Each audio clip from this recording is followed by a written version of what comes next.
Hello friends, आज हम पढ़ेंगे हमारी जो फर्स्ट बुक है फर्स्ट फ्लाइट, उसका chapter number 4 from the diary of Anne Frank. और इसकी जो राइटर है वो खुद कौन है? एन फ्रैंक है यहाँ पे। तो रीड आउट करते हैं इसको।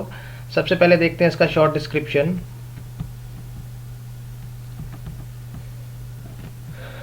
एनालिज Maria Anne Frank, 12 June 1929, February March 1945।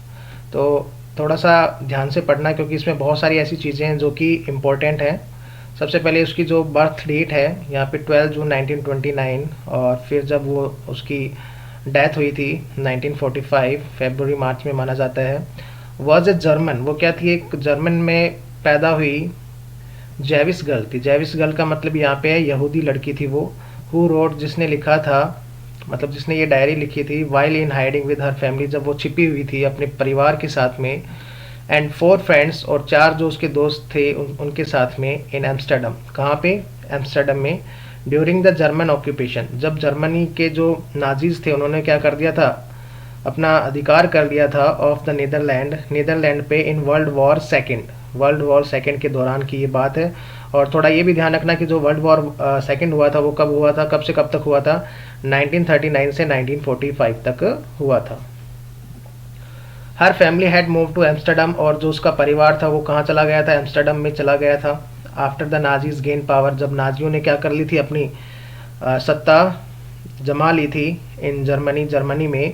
But were trapped when the Nazi occupation extended into the Netherlands, लेकिन वो ट्रैप कर लिए गए, पकड़े गए थे वो जब नाजियों का जो मतलब अधिकार क्षेत्र वो बढ़ गया था इनटू द नीदरलैंड तक, है ना? तब वो पकड़े गए थे। तो यहाँ पे नाजी कौन है? ये हिटलर वगैरह थे ना। इन्होंने अपना जो सत्ता है वो हासिल की थी यहाँ पे। और इस डायरी में एन फ्रैंक ने उन हिटलर के बारे में, नाजीज के बारे में बहुत ज़्यादा मतलब भला बुरा कहा है उनको, है ना? बहुत ज़्यादा हिटलर के बारे में सबसे ज़्यादा। और यहाँ पे आगे देखते हैं इसको।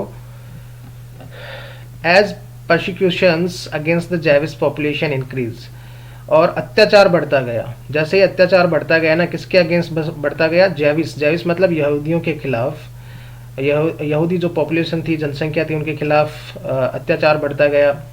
The family went into the hiding in July 1942 in hiding rooms in her father Otto Frank's office building. तो जो अत्याचार के कारण वो कहाँ चला गया परिवार? छिपने के लिए जुलाई 1942 में। जो हिडन रूम्स थे, छिपे हुए मतलब कमरे थे जिनका जिनका किसी को पता नहीं था। In her father Otto Frank's office building, उसके जो पिता थे ऑटो फ्रैंक्स, उसकी ऑफिस की बिल्डिंग में वो जाके छिप गए थे उसके कारण। आफ्टर 2 years, और 2 साल बाद में, इन हाइडिंग मतलब छिपने के, द ग्रुप वॉज बिट्राइड, जो वो ग्रुप था उसको क्या कर लिया गया? ढूंढ लिया गया। And transported to the concentration camp system, और उनको कहाँ ट्रांसपोर्ट कर दिया गया? कहाँ ले जाया गया? कंसंट्रेशन कैंप में ले जाया गया, कारागार में डाल दिया गया उनको। वेयर एन डाइड, जहाँ पर एन क्या हो गई? डाइड हो गई, फ्रैंक ना। एन फ्रैंक डाइड होगी, मर गई वो, ऑफ टाइफस, टाइफस से, इन बर्जन बेल्सन, मतलब यहाँ पे कारागार में, इसी का नाम है यहाँ पे version Belsen. With in days of her sister, उसकी जो बहन थी मार्गेट फ्रैंक, उसके बाद में उसकी भी क्या हो गई? डेथ होगी। तो सबसे पहले डेथ हुई मार्गेट की, फिर उसके बाद में क्या हो गई? कुछ ही दिनों में टाइफस से एने फ्रैंक की भी डेथ हो गई। हर फादर, उसके जो पिता थे, ऑटो द ओनली सर्वाइवर, वो एकमात्र सर्वाइवर थे ऑफ द ग्रुप, उस ग्रुप के समूह के। रिटर्न टू एम्स्टर्डम, वो लौटे वापस एम्स्टर्डम में। आफ्टर द वॉर एंडेड, जब युद्ध खत्म हो गया। टू फाइंड, ये पाकर मतलब क्या मिला उनको? दैट डायरी, वो डायरी मिली उनको। हैड बीन सेव्ड, जो बच गई थी उस वार से। Convinced that it was a unique record, और उनको लगा कि ये क्या बहुत ही ज़्यादा यूनिक रिकॉर्ड है उस ड्यूरेशन का। He took action to have it published in English under the name of the name the diary of a young girl, और उन्होंने क्या किया? उसको पब्लिश कर दिया इंग्लिश में, और उसका जो टाइटल था वो क्या था? The diary of a young girl, ऐसे उन्होंने उसको प्रकाशित कर दिया।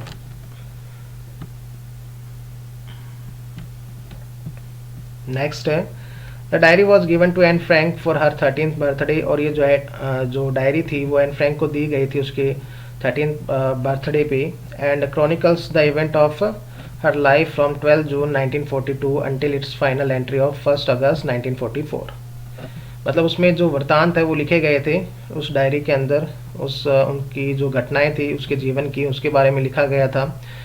12 जून से लेके 12 जून 1942 से लेके 1 अगस्त 1944 तक। It was eventually translated from its original Dutch into many languages. और धीरे धीरे क्या होता गया उसमें, मतलब ट्रांसलेशन किया गया उसका, जो उसकी ओरिजिनल लैंग्वेज थी डच से बहुत सारी लैंग्वेजेस में उसको ट्रांसलेट किया गया एंड बिकेम, और वो बन गई one of the world's most widely read books. मतलब दुनिया में सबसे ज़्यादा पढ़ी जाने वाली वो किताब बन गई। There have also been several films, और उस किताब पे, उस डायरी पे बहुत सारी फिल्म्स बनी, टेलीविजन शोज बने एंड थिएट्रिकल प्रोडक्शंस, और नाटक वगैरह भी बने, एंड इवन एन ओपेरा, और यहाँ तक कि एक ओपेरा भी ऑर्गेनाइज किया गया बेस्ड ऑन द डायरी, जो कि डायरी पे बेस्ड था। Described as the work of a mature and insightful mind, describe करता था, मतलब वो जो डायरी थी वो बताती थी कि ये जो जिसने भी लिखी है वो कैसा माइंड है, मैच्योर है और इनसाइटफुल माइंड। इनसाइटफुल मतलब बहुत ही समझदार माइंड ने इसको लिखा है। The diary provides N intimate examination of A daily life under Nazi occupation. और ये जो डायरी है उसमें क्या चीज़ है जो बताई जाती है कि जब नाजी ऑक्यूपेशन किया था, नाजियों ने क्या किया था, अधिकार कर लिया था, तो उस दौरान जो जीवन था आम लोगों का उसके बारे में उस डायरी के अंदर लिखा गया है। उसकी खुद की जो जीवन डेली लाइफ है उसके रूटीन के बारे में वहाँ पे उस डायरी में उसने लिखा है। Anne Frank has become one of the most renowned and discussed of the Holocaust victims. और इसके कारण इस डायरी जब ये पब्लिश हुई तो एन फ्रैंक बन गई, क्या बन गई, सबसे ज़्यादा फेमस हो गई वो, and discuss of the Holocaust victims.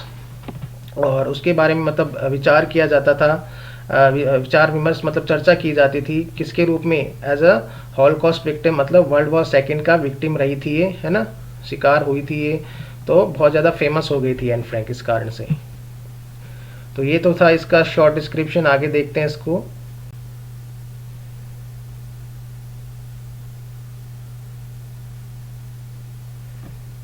यहाँ से writing in a diary is a really strange experience for someone like me. Writing in a diary, एक डायरी में लिखना मेरे लिए सबसे ज़्यादा स्ट्रेंज एक्सपीरियंस था, मेरे लिए, है ना, मतलब वो खुद के लिए कह रही है कि मेरे लिए सबसे ज़्यादा ये स्ट्रेंज एक्सपीरियंस रहा।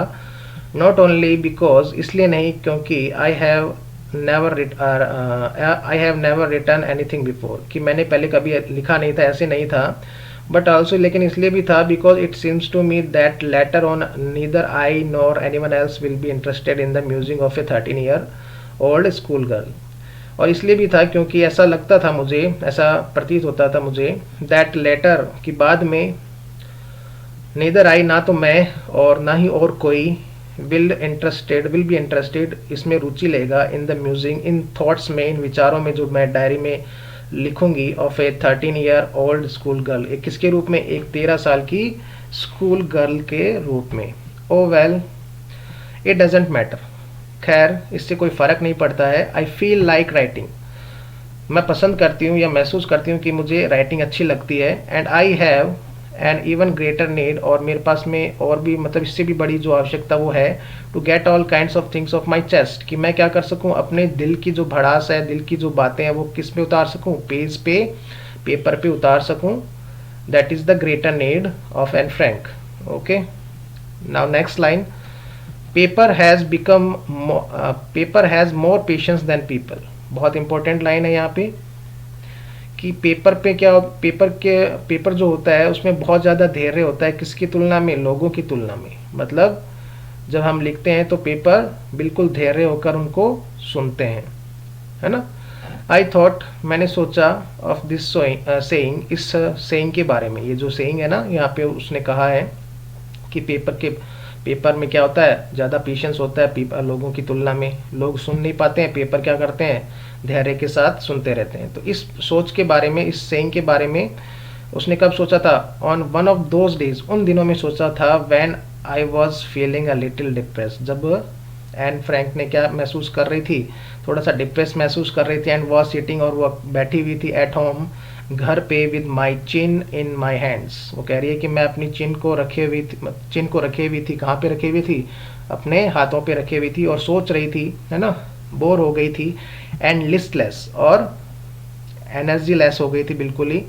वंडरिंग, ये सोच रही थी, वेदर टू स्टे, कि कहाँ जाना है, अंदर रहना है, वेदर टू स्टे इन और गो आउट, अंदर रहना है या फिर बाहर जाना है। I finally stayed where I was, और अंततः मैं वहाँ रुकी जहाँ पे मैं थी। ब्रूडिंग, ब्रूडिंग का मतलब यहाँ पे होता है गंभीरता से सोचते हुए। Yes, paper does have more patience. Yes, paper में क्या होता है, बहुत ज़्यादा धैर्य होता है। And since I am not planning to let anyone else read, और तब से मैं मतलब ये भी योजना कर रही हूँ कि कोई इसको पढ़े नहीं, मैं इसको किसी को पढ़ने के लिए नहीं दूंगी।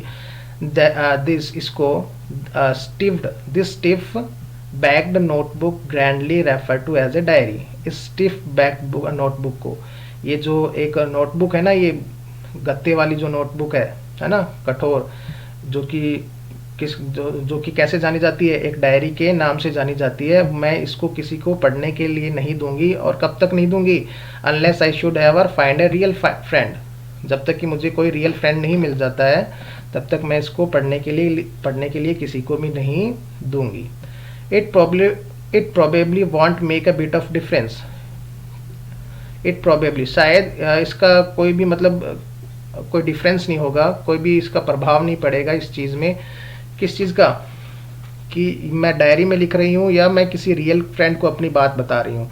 डायरी में लिखना भी क्या है, एक रियल फ्रेंड की तरह ही है वो भी। डायरी भी मैं अपनी थॉट्स को क्या कर रही हूँ, डायरी में लिख पा रही हूँ, है ना, उसको बता पा रही हूँ। तो रियल फ्रेंड होता तो मैं रियल फ्रेंड को भी क्या करती, अपनी थॉट को बताती। तो जब तक मुझे ये नहीं मिल जाता है रियल फ्रेंड, तब तक मैं क्या करूँगी, किसी को नहीं पढ़ने के लिए इसको दूंगी। Now I am back to the point. अब मैं वापस, मतलब इसी कारण से वो क्या कह रही है कि मैं वापस पॉइंट पे आती हूँ, मैं वापस उसी पॉइंट पे हूँ। That prompted me to keep a diary in the first place, जिस थॉट ने मुझे क्या किया था, डायरी को अपने पहले स्थान पे रखने के लिए बोला था, मतलब जो चीज़ थी ना उसमें प्रॉम्प्ट किया था उसको। I don't have a friend, मेरे पास में फ्रेंड नहीं था। क्योंकि मेरे पास में फ्रेंड नहीं था, इसलिए मैंने डायरी को कहाँ रखा, अपने पहले स्थान पे रखा। पहली प्रायोरिटी किसको दी, मैंने डायरी को दी। Let me put it more clearly, मुझे इसको और भी स्पष्ट करने दो। क्या चीज़ है वो, since no one will believe that 13-year-old girl is completely alone in the world. Since, जब से, नो वन विल बिलीव, कोई विश्वास नहीं करेगा कि एक 13 साल की जो बच्ची है, लड़की है, इज कम्प्लीटली अलोन, इस संसार में पूरी तरह से क्या है, अकेली है। एंड आई एम नॉट, और मैं नहीं हूँ। आई हैव लविंग पेरेंट्स, मेरे पास में क्या है, लविंग पेरेंट्स हैं। एंड अ 16-year-old सिस्टर, और 16 साल की एक बड़ी बहन है। And there are about 30 people, और 30 लोग हैं मेरे परिवार में। आई कैन कॉल फ्रेंड्स, जिनको मैं क्या पुकार सकती हूँ, अपना दोस्त पुकार सकती हूँ। आई हैव ए फैमिली, मेरे पास में एक परिवार है। लविंग आंट्स है। एंड ए गुड होम, और एक अच्छा घर है। नो, नहीं, ऑन द सरफेस, यदि ऊपर से देखा जाए, I seem to have everything, मेरे पास में सब कुछ है। Except my one true friend, किसके अलावा, एक मेरे सच्चे दोस्त के अलावा मेरे पास में सब कुछ है। तो यहाँ पे ये क्लियर कर रही है इस चीज़ को, है ना। All I think about when I am with friends is having a good time.